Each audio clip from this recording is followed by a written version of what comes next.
अब हामीलाई यो परिवेश धनी र गरिब बीचको लडाईँ छ, धन सम्पत्ति र गरिबको बीचको लडाईँ छ। तपाईँ हामी गरिब आदरणीय आमा बुवा दाजुभाइ दिदीबहिनीहरू जब धनले उन्मात्त भएको परिवेशमा गरिब लुकेर बाँच्नुपर्छ, कहीँ कतै तपाईँहरूका बीचमा कुनै खालका असहज परिस्थितिहरू निर्माण भएमा म आफू लगायत सिङ्गो राष्ट्रिय स्वतन्त्र पार्टी तपाईँहरूको निम्ति ढाल बनेर उभिनेछ।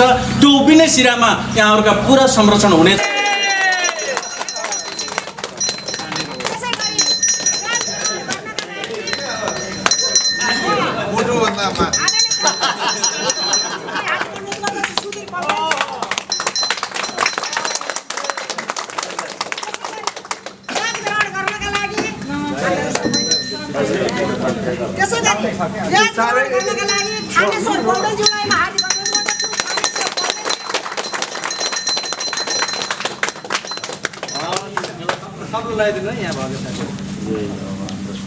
त्यसै गरी ब्याज ग्रहण गर्नका लागि कार्यक्रम सञ्चालक म आफू भवानी शङ्कर भट्टराई पनि तयार छु।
त्यसै गरी ब्याज ग्रहण गर्नका लागि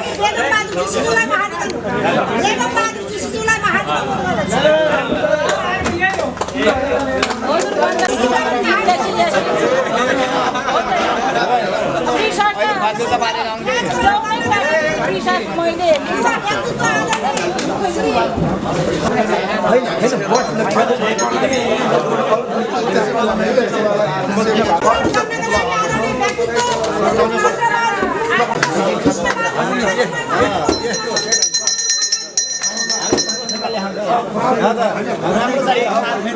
हामीलाई राम्रो चाहियो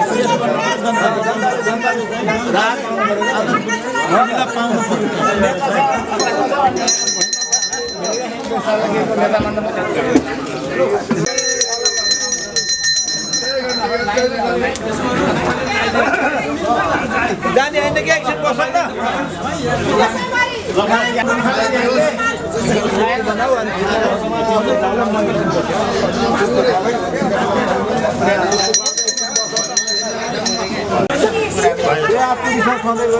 गरिएकै छ काम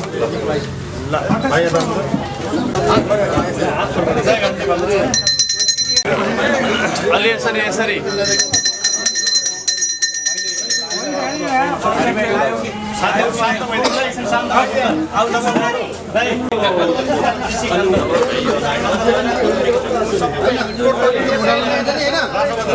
ल यो भाइलाई ल यता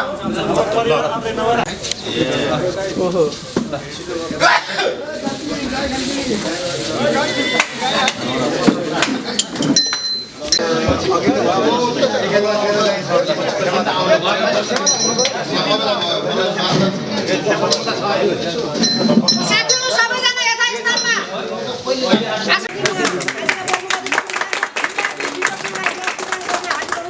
त्यसै गरी बोलाना मर्यादज्यूलाई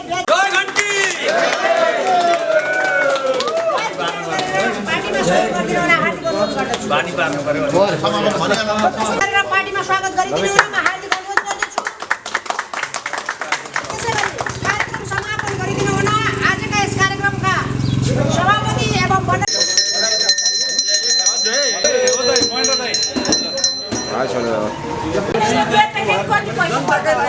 पर्दैन नि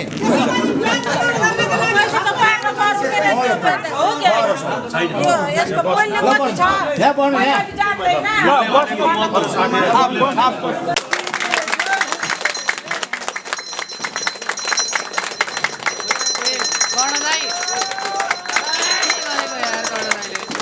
अलि पछाडि हटिदिनु भएको तपाईँ अर्को हाम्रो साइज कार्यक्रम भयो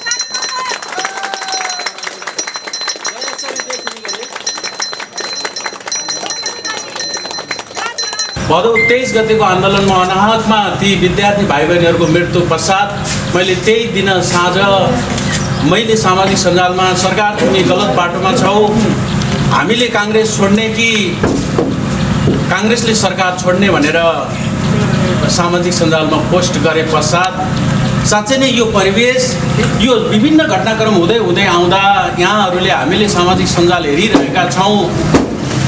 कम्तीमा 7 दिन कि 8 दिन अगाडि झापाबाट केपी ओलीजीले शेरबहादुर देउवाको घरमा जलेको पैसा एआईबाट बनाइएको हो भन्ने तर्क रहँदा नेपाली कङ्ग्रेसमा रहन हुँदैन, नेपाली कङ्ग्रेसमा मेरो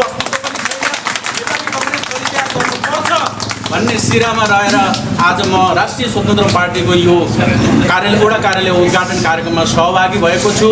साँच्चै नै परिवर्तनको दिशामा तमाम कतिपय आदरणीय दाइहरू, बुवाहरू, आमाहरू जसले हिजोका दिनमा फरक चिन्हमा मतदान गरे पनि यसपटक सबैले हामीले राष्ट्रिय स्वतन्त्र पार्टीको विभिन्न अहिलेका यो करार पत्रका कुराहरूमा हेऱ्यौँ, करार पत्र भनिएको यो एउटा 5 वर्षको लागि मात्रै मत मागिएको छ।